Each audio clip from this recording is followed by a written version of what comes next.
Hello दोस्तों, नमस्कार। कैसे हैं आप लोग? उम्मीद है कि अच्छे ही होंगे। बहुत बहुत स्वागत है आप सभी का। दोस्तों, चटोरी रजनी सभी जानते हैं इनको। एक बहुत फेमस फूड ब्लॉगर, फेसबुक की, यूट्यूब पर, इंस्टा पर काफ़ी फेमस शख्सियत, और एक बहुत बड़े हादसे से इनको इस समय गुजरना पड़ रहा है। एक बहुत बड़े दुख से गुजरना पड़ रहा है, और ऐसे में आज वो वजह सामने आ चुकी है कि आखिर ऐसा क्या हुआ और क्यों हुआ। तो चलिए हम आपको बताते हैं कि चटोरी रजनी के 17 साल के बेटे के साथ ऐसा क्या हुआ जिसकी वजह से आज वो पूरा परिवार दुख की चपेटे में आ गया है। आखिर ऐसा क्या हुआ? एक माँ एक पिता आज इस मुसीबत से जूझ रहे हैं। दोस्तों, चटोरी रजनी के साथ जो भी हुआ वो बहुत गलत हुआ, बहुत दुख का कारण है। हम और आप उस दुख को कभी भर नहीं सकते। हम अपने दुश्मन के लिए भी ऐसा सोच भी नहीं सकते कि ऐसा उसके साथ हो जैसा हुआ है। दिल के किसी कोने में आहें हैं, दर्द है, एक कसक है, सिसक है कि मतलब काश ऐसा नहीं हुआ होता, काश वो वक्त टल गया होता, काश काश ये काश है ना, कई दफ़ा जीवन में रह जाता है और कुछ भी हम नहीं कर पाते। तो रजनी जैन जी ने अपने लाडले बेटे के चले जाने की जो वजह है उसकी पुष्टि कर दी है। उन्होंने बता दिया है कि उनके बेटे के साथ आखिर क्या हुआ। 17 साल का उनका बेटा तरण जैन, जो कि सिर्फ 11वीं कक्षा में पढ़ता था, 17 फरवरी को उसकी मृत्यु हो गई। 19 फरवरी को एक शोक सभा रखी गई थी दिल्ली के छतरपुर में, और उन्होंने इस बात की पुष्टि कर दी है कि आखिर हुआ क्या था। चलिए हम आपको वही वजह बता रहे हैं कि आखिर हुआ क्या था। दोस्तों, सोशल मीडिया पर इस खबर ने एक मतलब दुख की लहर दौड़ा दी है, क्योंकि एक बहुत फेमस फूड ब्लॉगर थी। लोग इन्हें देखते थे, पसंद करते थे। माँ बेटे का जो एक आपसी जो तालमेल था वो जनता को बहुत अच्छा लगता था, फैंस इन्हें पसंद करते थे। तो सोशल मीडिया पर जब एक खबर आई कि 17 साल का बेटा नहीं रहा तो लोग चौंक गए। इसकी वजह बनी रोड एक्सीडेंट। 17 साल के बेटे की जान चली गई 17 तारीख को, ठीक है, और 18 फरवरी को कह रहे हैं कि एक्सीडेंट हुआ है। 17 या 18 को एक्सीडेंट हुआ है इनका। तरण जैन ट्यूशन से लौट रहे थे और ये हादसा हो गया। इन्होंने एक पूरा पोस्ट शेयर किया है और उन्होंने बताया है कि हमारा जो बेटा है वो रोड एक्सीडेंट में नहीं रहा, और प्लीज़ आप लोग प्रार्थना कीजिए। मैं आपको बता दूं कि छतरपुर में शोक सभा का आयोजन भी हुआ था, और बेटे का जन्म 8 अगस्त 2008 को हुआ था। आप एक कॉम्बिनेशन देखिए, आप यहाँ गौर करिए कि बेटे का जन्म 8 अगस्त को हुआ था।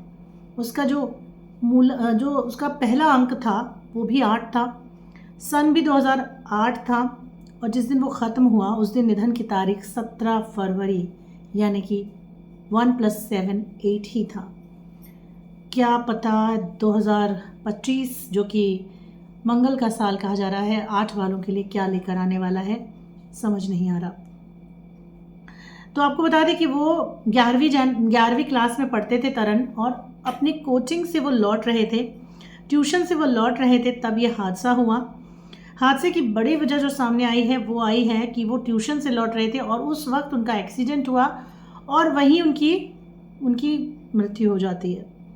और जब उनके फैंस को ये खबर मिली चटोरी रजनी के, तो सभी फैंस जो हैं वो सकते में आ गए, सभी दर्द में डूब गए। यहाँ तक कि कई लोगों ने आंसू भी बहाए, कई लोगों के दिल से आंसू भी निकले हैं, क्योंकि इकलौता बेटा था उनका। जब आप किसी को चाहते हैं, जब आप किसी से जुड़ते हैं ना, तो दिल से जुड़ते हैं, और जब दिल से जुड़ते हैं ना, तो अगर उसके साथ कुछ अच्छा होता है तो हमें बहुत खुशी होती है, और अगर किसी के साथ बुरा होता है ना तो हमारी भी आंखें रोती हैं। वही हुआ, ठीक है। एक सक्सेसफुल फूड ब्लॉगर थी इनको कई सारे अवार्ड्स मिले हैं, गोल्डन अचीवर्स अवार्ड मिले हैं। इनकी रेसिपी के लोग दीवाने थे, क्योंकि ये नॉर्थ इंडियन, साउथ इंडियन कई तरह की रेसिपी शेयर करती थी। बेटे से पूछती थी क्या खाओगे बेटा, क्या खाओगे, वो जो बोलता था वो बनाती थी। मकान उन्होंने हाल ही में ख़रीदा था, उसमें शिफ्ट हुई थी, और लोगों को अक्सर माँ बेटी की जो झलक है ना वो पसंद आती थी। तो इसमें लास्ट उन्होंने 5 फरवरी को एक रील शेयर की थी बेटे की, और वही आखिरी वीडियो था उनका। ऐसा माना जा रहा था कि अभी 17 साल के बाद अपने ननिहाल गई हुई थी और वहाँ से वापस तो आ गई थी, लेकिन उसके बाद ये जो भी हुआ वो भाई बिल्कुल मतलब असहनीय पीड़ा देकर गया।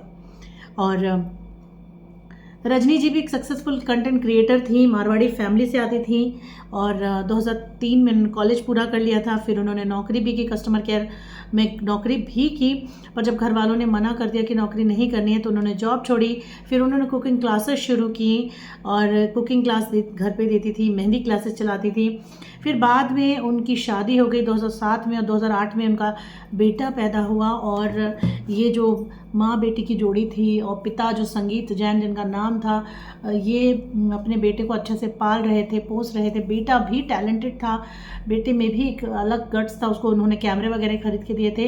कहने का मतलब ये है कि ज़िंदगी बहुत अच्छी चल रही थी, लेकिन कहते हैं ना कि कई दफ़ा लोगों की नज़रें लग जाती हैं। लेकिन दोस्तों, अगर आप किसी पर नज़र रखते हैं और अगर आप किसी के लिए बुरा सोचते हैं और उसके साथ अगर होता है तो याद रखिएगा कर्मा लौट कर आता है। इसीलिए किसी के बारे में बोलने से पहले ना 2 शब्द बोलने से पहले सोचिए, 10 बार सोचिए कि आप बोल क्या रहे हैं और आप बोल क्यों रहे हैं। बिल्कुल भी गंदे शब्दों का इस्तेमाल मत कीजिए। तरण के चले जाने का गम रजनी और उनके परिवार के साथ साथ उनके उस फैमिली को भी है जो उनसे जुड़ी हुई थी, जो उन दोनों को देखा करती थी, जो उन दोनों को पसंद करती थी। लेकिन दोस्तों, ऐसे में एक चीज़ मैं आपको और बता दूं, ऐसे मनहूस लोग भी हैं इस दुनिया में जिन्होंने ये कहा कि ये खबर फेक है, इसका प्रूफ दीजिए। एक माँ, एक पिता जिसका इकलौता बेटा छोटी सी उम्र में चला गया हो, आप बताइए वो क्या प्रूफ देगा, क्या प्रूफ देगा। ये चीज़ फेसबुक पर नहीं है, वाईटी पर हो रही है। यूट्यूब पर बहुत सारे ऐसे लोग हैं जो इसको कह रहे हैं कि फेक खबर है, फेक खबर है, और उनके वीडियोस आ रहे हैं, यूट्यूब पे वीडियोस अभी भी आ रहे हैं। ऐसा कैसे पॉसिबल है? दोस्तों, शर्म कीजिए कुछ, ये सब मत कीजिए। अगर ये खबर झूठी होती तो कोई भी माँ बाप अपने इकलौते लड़के के बारे में इतनी गंदी खबर कभी भी सोशल मीडिया पर अपलोड नहीं करते। आप इस पर क्या कहेंगे दोस्तों? अपनी राय दे सकते हैं। वीडियो को ज़्यादा से ज़्यादा पसंद करिए, लाइक करिए, शेयर करिए, और तरण की आत्मा को शांति मिले यही प्रार्थना कीजिए दोस्तों। माता पिता को ये दुख सहन करने की शक्ति मिले यही प्रार्थना कीजिए दोस्तों। ठीक है, ज़िंदगी में हम बहुत कुछ कमा लेते हैं, पैसा कमा लेते हैं, रुपया कमा लेते हैं, लेकिन जब हमारे पास हमारी रियल दौलत ही नहीं बचती तो हम उस दौलत संपत्ति का करेंगे क्या? क्या करेंगे हम उसका? सोच के देखिए एक ऐसे माँ बाप के बारे में जिन्होंने अपना जवान होता हुआ बेटा खो दिया हो। सोच के देखिए कितना दर्द, कितनी पीड़ा, कितना दर्द है इसमें। आप खुद सोच के देखिए, बहुत असहनीय पीड़ा से हम भी गुजर रहे हैं। तो हम बस इतना ही कहेंगे कि आप लोग प्लीज़ भगवान के सामने प्रार्थना कीजिए, उन्हें शक्ति मिले और उस बच्चे की आत्मा को शांति मिले। नमन।